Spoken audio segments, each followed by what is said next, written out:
Fala, meu povo! E hoje a gente vai fazer uma análise um pouquinho mais específica do movimento, tá? A iniciar pelo tal do movimento retilíneo uniforme, que é mais conhecido como MRU, né? A gente vai já explicar por que ele tem esse nome, né? E onde é que ele facilita um pouquinho a nossa vida para analisar alguns tipos de movimento. A gente já viu nas aulas anteriores aquela ideia de referencial, que é importantíssimo até para a gente dizer se uma pessoa está em movimento ou não, movimento ou repouso. Falamos o que é trajetória, entre outras definições que a gente trouxe aqui. E aí é o seguinte, a gente vai começar com a análise do movimento mais simples que a gente pode ter. Em resumo, é um movimento que tem velocidade constante e se dá em linha reta. Bom, acontece em linha reta. Mas antes da gente formalizar alguns conceitos, deixa eu só fazer uma rápida introduçãozinha aqui, ó. Pessoal, por que esse nome, né? Primeiro, retilíneo. Aliás, desculpa, vamos para movimento. Por que movimento? Porque ele está mudando de posição em relação ao referencial. Então, como ele muda de posição, a gente já viu como é a definição, né? Então se enquadra como movimento. Retilíneo, por que é retilíneo? Porque ele acontece em linha reta. E o fato dele acontecer em linha reta é importante porque ele simplifica as coisas. A gente já viu que velocidade é uma grandeza vetorial. Então, se tem movimento, tem velocidade. E a velocidade sendo vetorial, às vezes complica um pouco a nossa análise. A gente já viu lá nas aulas de vetores que para analisar uma grandeza vetorial, eu preciso levar em consideração a geometria do problema. E às vezes isso torna as coisas um pouquinho difíceis. Bom, o fato de eu deixar em linha reta, tá, já faz com que eu não tenha necessidade de definir qual é a direção, porque eu já sei, é nessa reta que o movimento vai acontecer. Outra coisa, eu teria que resolver o problema do sentido. Lembra que uma grandeza vetorial, além, né, de número, de uma unidade de medida, precisa de direção e sentido. Aí o que eu faço? Como é que eu resolvo o problema do sentido do vetor? Aí eu faço uma coisa muito simples. Eu defino uma trajetória, tá? Eu defino um lado para ser a direção, o sentido da trajetória. Todo mundo que tiver para o sentido da trajetória eu vou dizer que é positivo, todo mundo que tiver contrário eu vou dizer que é negativo. Aí com isso eu simplifico as coisas, tá? E nessa minha reta eu já não tenho mais a necessidade de usar a notação vetorial. Então eu posso fazer um tratamento escalar do problema. Eu simplifico para fugir um pouco da abordagem de vetores. Então isso vai tornar as nossas análises razoavelmente mais tranquilas. Então, por exemplo, num caso como esse, nesse desenho que eu fiz, eu defini a trajetória como sendo da esquerda para a direita. Então, nessa reta aqui, se eu tiver uma partícula se deslocando aqui para a direita também, ela vai ter uma velocidade positiva. Se eu tiver uma partícula se deslocando para a esquerda nesse meu desenho, eu vou ter uma velocidade negativa. E aí com isso eu resolvo os problemas, eu não preciso me preocupar com direção e sentido. Eu já sei que é numa reta e para definir o sentido eu boto um sinal de mais e menos. As coisas ficam um pouco mais simples. E isso também serve para a gente analisar problemas reais, onde a gente pode dar essa simplificação, pode fazer essa simplificação. Como, por exemplo, no caso de um avião. A gente pode considerar, quando o avião está no voo de cruzeiro, né, se deslocando de uma cidade para outra, ele está lá aproximadamente em linha reta e com velocidade constante, que é outro ponto que eu vou já citar. Então, com isso, a gente consegue simplificar. Né? Quem tem que se preocupar com direção e sentido é o piloto. Se você está só querendo saber quanto tempo demora para chegar, você pode fazer essa simplificação que vai funcionar muito bem. Tá? Outra coisa importante é esse U, esse tal de uniforme. Né? O que é uniforme nesse tipo de movimento? O que é uniforme, pessoal, é a velocidade. A velocidade é uniforme, o que significa dizer que ela é constante. Então, seu valor não muda nunca. Exatamente sobre isso que a gente vai falar no próximo slide. Só dando algumas características básicas, tá? O movimento acontece em linha reta, velocidade instantânea. Velocidade instantânea é a velocidade de cada momento do movimento. É aquela velocidade que o velocímetro marca, por exemplo. Você está num carro, numa moto, o velocímetro fica toda hora apontando a velocidade que você está. Fica variando, né? Dependendo do deslocamento que você faça, do movimento que você faça. Então, aquilo ali é a velocidade instantânea. Nesse tipo de movimento, a velocidade instantânea sempre tem o mesmo valor, ela é sempre constante e não nula, né? Porque se for zero, ele está em repouso, aí não é movimento. Outra coisa, ele diz que essa velocidade instantânea tem o mesmo valor da velocidade média. A velocidade média é como se fosse um resumo da história. Né? Você vai ver, a gente faz aquela suposição, né? Se eu fizesse a viagem toda com a mesma velocidade, qual seria a velocidade? Né? Para chegar naquele tempo X que eu cheguei, né? Aquele tempo T que eu cheguei. Então, nesse caso, nesse tipo de movimento, não é só uma suposição. Se a velocidade fosse sempre a mesma. Não, ela é sempre a mesma. E é isso que está representado aqui na caixinha, né? Velocidade média, ΔS sobre ΔT, ela vai ser sempre constante e tem que ser diferente de zero, porque senão é repouso, né? E aí deixa eu afastar aqui um pouquinho para você conseguir ler o que está escrito aqui. Nesse caso, como ele vai ter velocidade constante, ele vai percorrer espaços iguais em tempos iguais, já que ele tem a mesma taxa de variação do espaço. Então, esses daqui seriam os principais conceitos do MRU para a gente seguir, tá? E aí eu vou para uma classificaçãozinha que está relacionada com aquela ideia que eu disse para vocês lá naquela primeira anotação que eu fiz, para a gente fazer o tratamento escalar. A gente pode classificar o movimento como progressivo ou retrógrado.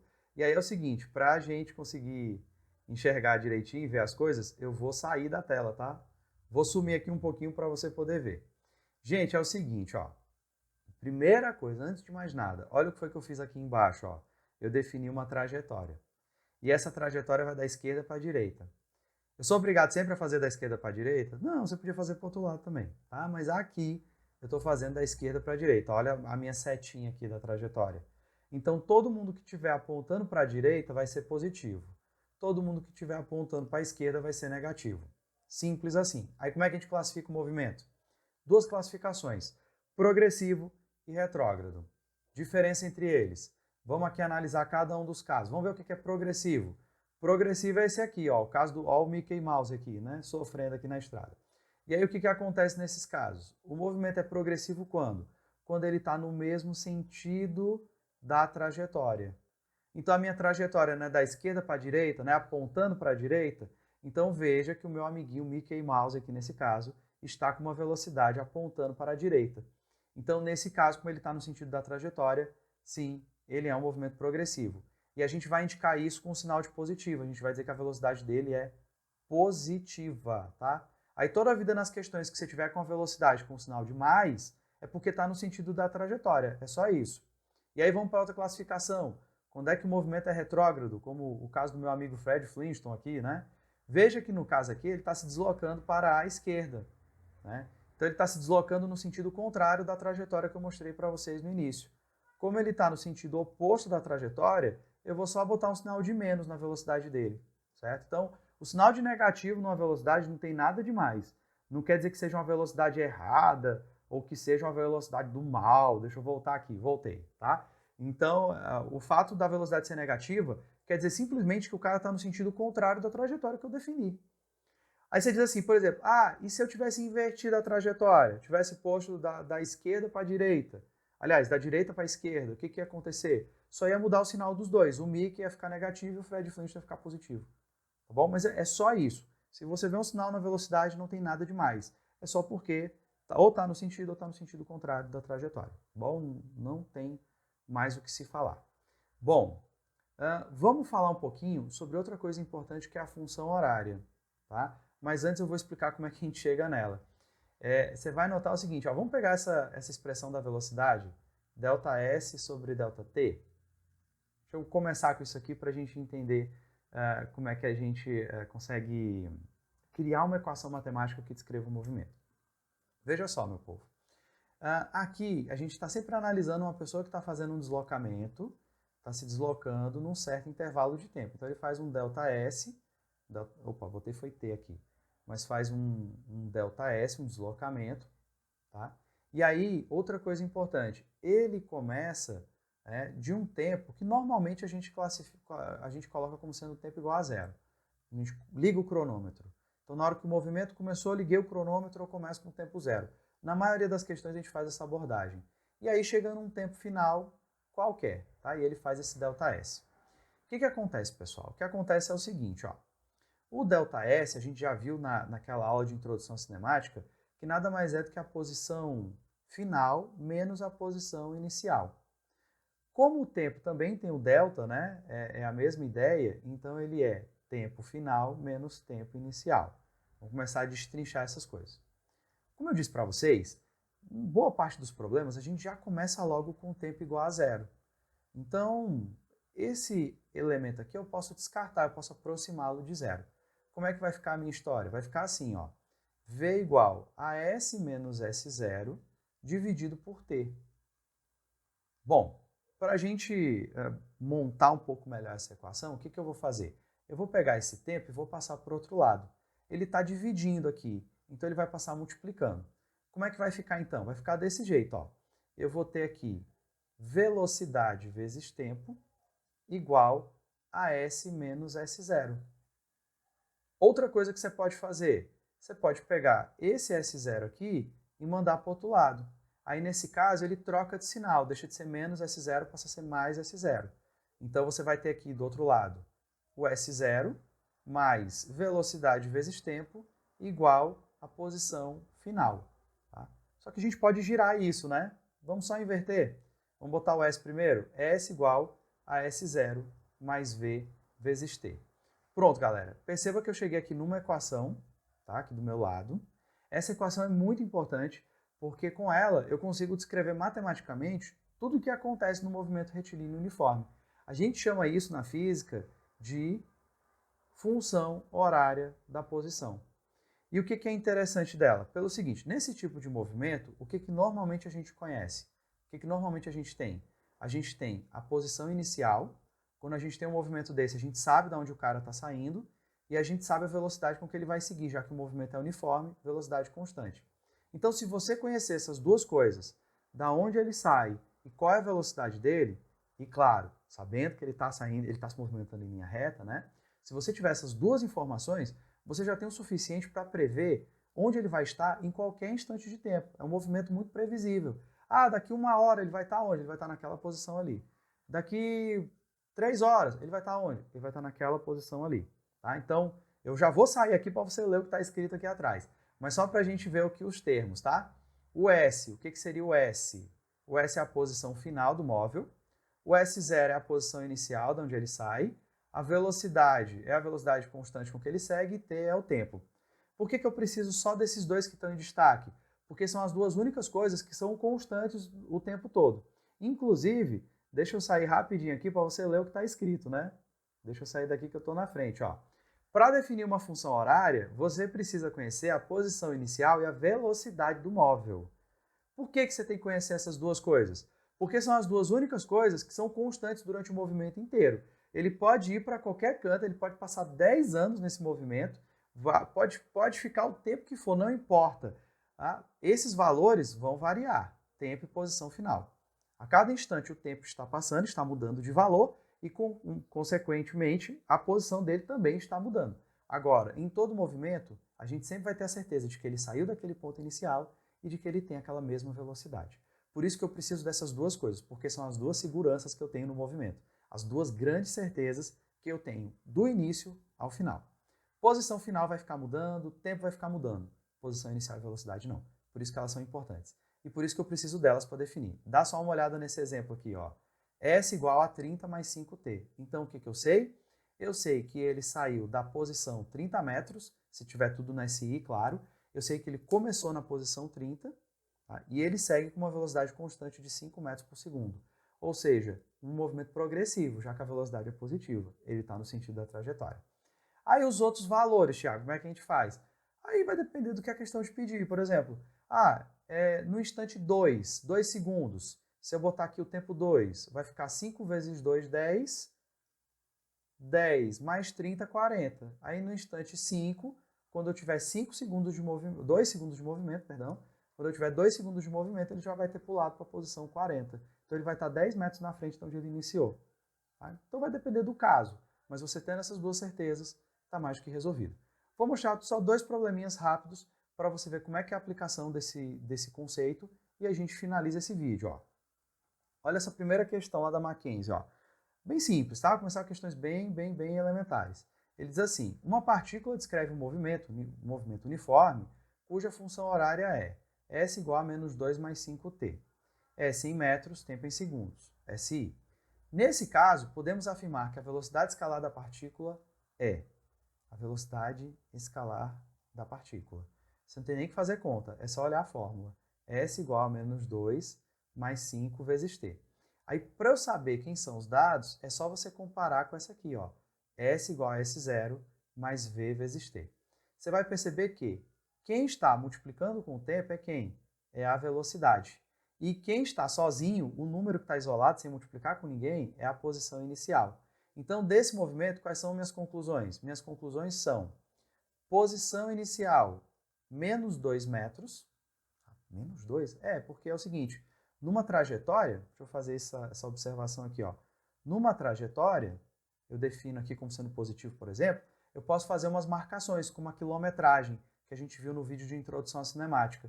Então, por exemplo, se eu disser que esse aqui é a minha posição 0, o que está à direita é positivo, posição 1, posição 2, posição 3, o que está à esquerda desse 0 é negativo, menos 1, menos 2. Isso aqui é só para marcar onde o cara está.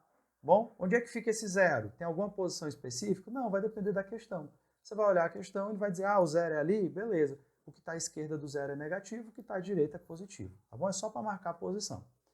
Mas para esse problema você nem vai precisar disso. A velocidade é 5 metros por segundo, porque a velocidade é o que está junto com o tempo. Então, ela é positiva, então eu sei que o movimento é progressivo.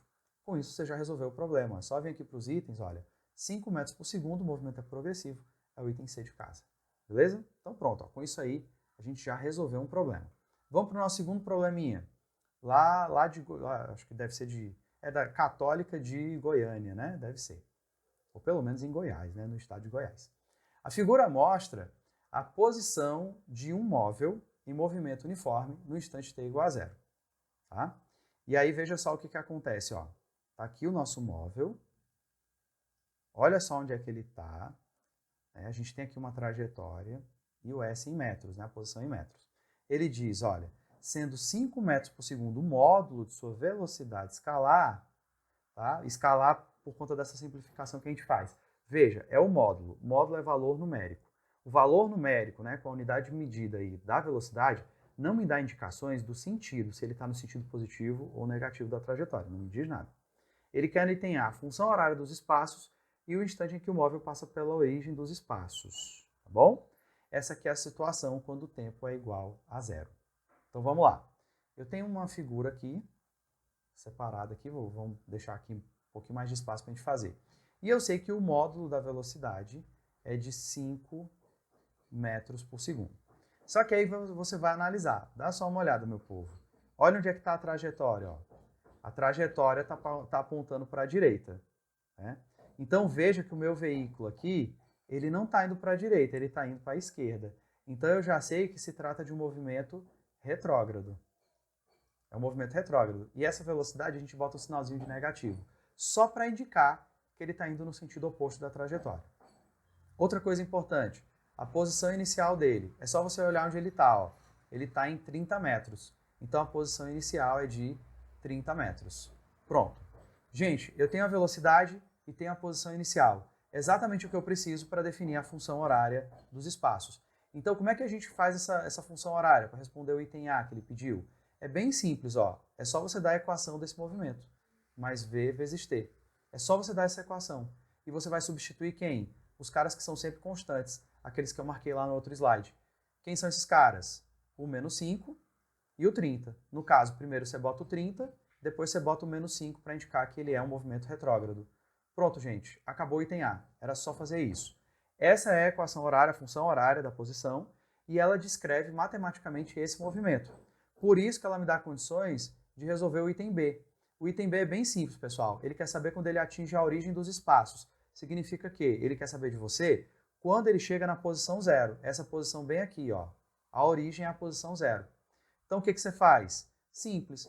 Você vai pegar essa mesma equação aqui e você vai botar um 0 no lugar do S. Então, fica 30 menos 5 vezes T.